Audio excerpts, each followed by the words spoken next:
Hello.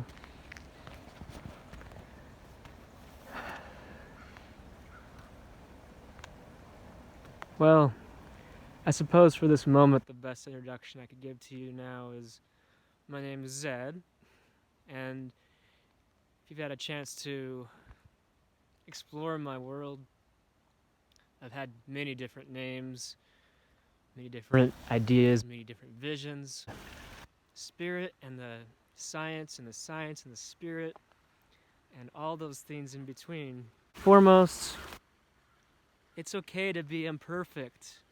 In fact, I kept getting these upgrades, and I kept feeling like, oh, I need to hide my old self, because if anybody sees that and they see my shit, then it's gonna be like, whoa, who is this guy? We don't know if we can trust him, or her, or them. But the fact is we're always upgrading, updating, and the only way that we're gonna truly love ourselves is if we love our whole selves, and that means your whole journey in this lifetime. You may have done some really ridiculous things. I know I have. I want you to know that that's okay. There's only one thing we can be perfect in, and that's compassion. We can only be perfect in compassion. Now, I want to talk about a touchy subject here, and I want to talk about it a real way. Let's talk about mental illness, what I like to call is soul health. Now, there's a lot of misinformation about this. Should we medicate? Should we meditate? Should we do this or that? And what I'm finding on my journey is it's not just one modality. It's a lot of modalities. There's medicines out there that will hit you with a hammer, and they'll destroy your life, really. Like, you'll feel no heartbeat when you take these medicines. And it's just like, you can't even cry. You can't even cry, and you can't even express yourself because of the hurt of it. And I know that those out there that are struggling with this, you get what I'm talking about. Is that your heart's just crying out, and you can't bring tears because it hurts so much to be in this prison. And so I don't suggest that. I feel like there's some very beautiful medicines out there. And the thing is your biochemistry is unique. Your story is unique, and I honor that story. That the things that work for me not necessarily going to work for you. There are some base level ones that I definitely would recommend.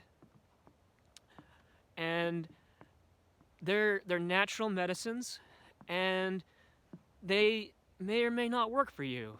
The thing is you need to go to your heart space and start to work towards understanding what your needs are on an individual level, not what your preacher or your mother, your father, your uncle, your best friend says to you, but what you know, because you know best. And as you go into that darkness and that space into your heart, it's going to beat you. It beat me, as you can see. It beat me really bad. And I had to go and face some traumas that I didn't want to face. And it's not so much about is this subjective reality true reality or in true reality. It's more about giving that reality love and gratitude. Those voices or those visions that you have, they may scare the hell out of you. They may be the very bounds of hell. However, when you step into them with a heart filled of love and trust, and you step into that darkness and you hug it and you say, thank you for these visions of these demons. Thank you for these visions of this struggle. Thank you for these struggles to get into this religious order that I want to fit so badly into, but I just cannot fit into it. Then all that shit becomes fertilizer. And that's real. I really don't know who I am going to be from this day into the next. And I'm trusting that the medicines that I'm on now and the spirit that I'm carrying will continue to develop and evolve. We are so scared to evolve. We are so scared of change. We are scared of people that are different than us because we don't want to have that discomfort of another person. That helps us to realize that shit that we're going through is fertilizer. So I want you to go back through these videos if you wish. Whatever calls to you. And you can see that there's a lot of shift and changes in my persona. And I don't want you to be judging and saying, this person needs medicine, this person needs this or this or this. I want you to go in there, and I want you to see the love of this experience. I feel very confident to be Zed today. If there's another spirit or energy that comes forward and calls me and asks me to speak of its voice, I'll go into that spirit in love and heart. I'll give it a hug and perhaps maybe give it a voice. Is there anything wrong with that? And as we do this, we see that the person in the street that talks to themselves or perhaps has all these addictions and these problems, that they're not a separate problem from us. They're not. They're in fact an extension of our own conscious reality. And they need love just as much, perhaps even more than we do. And as you begin to understand this, you begin to see that all those people that are around you, that are them and you, there is no them and you. It's not us and them. There's only one, and it's love, and it's harmony. I'm going to continue to make mistakes, and you're going to continue to make mistakes. The question is, can we love each other? Can we truly be in harmony with each other with all these mistakes? Can we accept that maybe somebody hears voices? Can we accept that maybe somebody has a reality that we don't understand? Does that make that so that their reality is any less valid than our reality?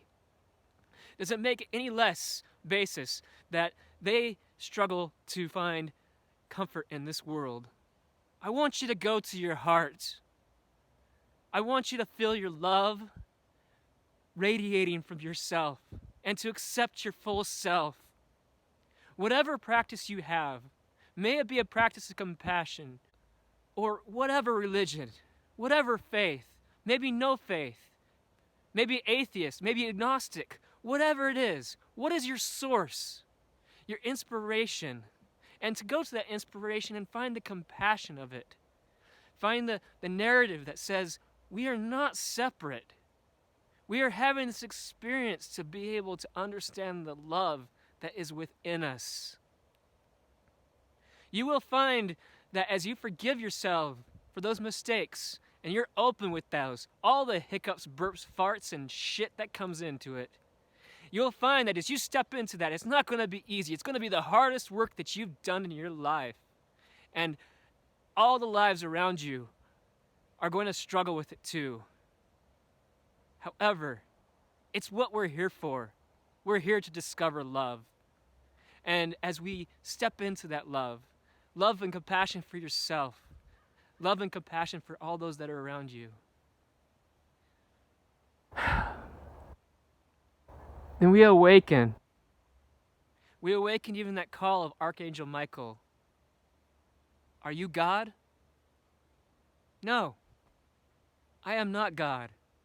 We are God. Do you see how that works?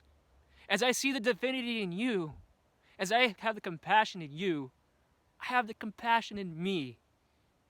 And we become that source, that basis, not scattered pieces in a puzzle, but God fractals of the divine as we express compassion. As we awaken these energies and spirits of this new age, this age of Aquarius, this transformation, whatever you want to call it, the grand awakening, some call it the return of spirit. We're all talking about the same thing, an upgrade of consciousness. And as we go into that consciousness and we awaken that energy and that spirit, be kind to yourself and to others in compassion. This is the only way we're going to make it. And it's according to how we lead our hearts. I want you to know that you are loved in every condition and situation. You can think of the worst thing that you've ever done in your life, the worst basis, and the place that makes you feel like you're the worst separate person from the divine. And I promise you, you are never separate. You are always loved. You are perfect in your compassion for yourself and for the world that's around you.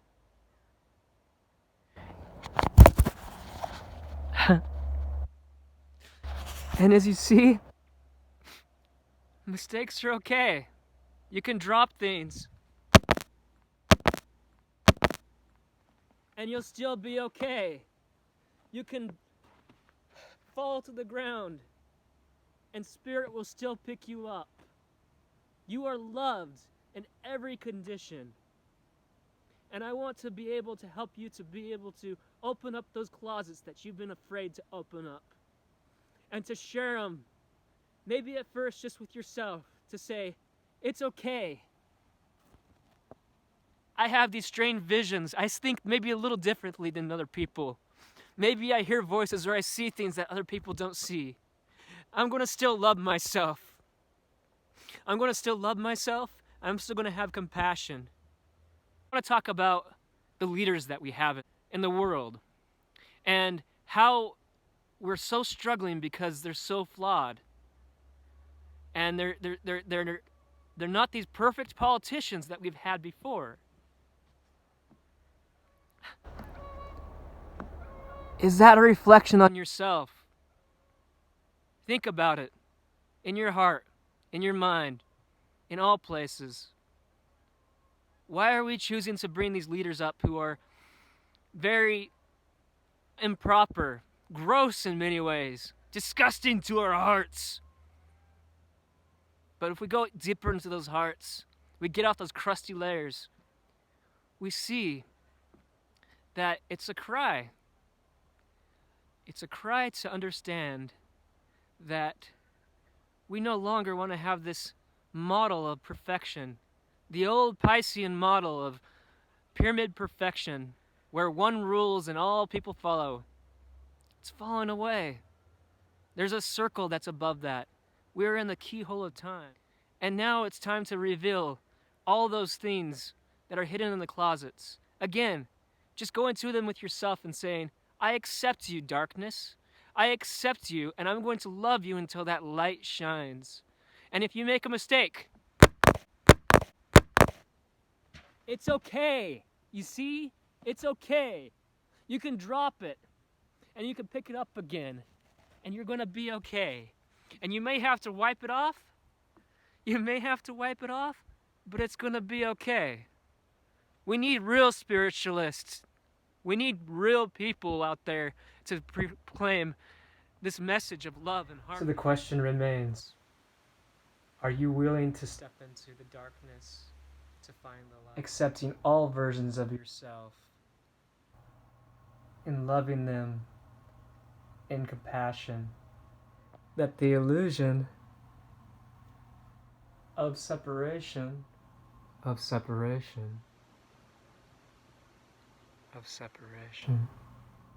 is no more.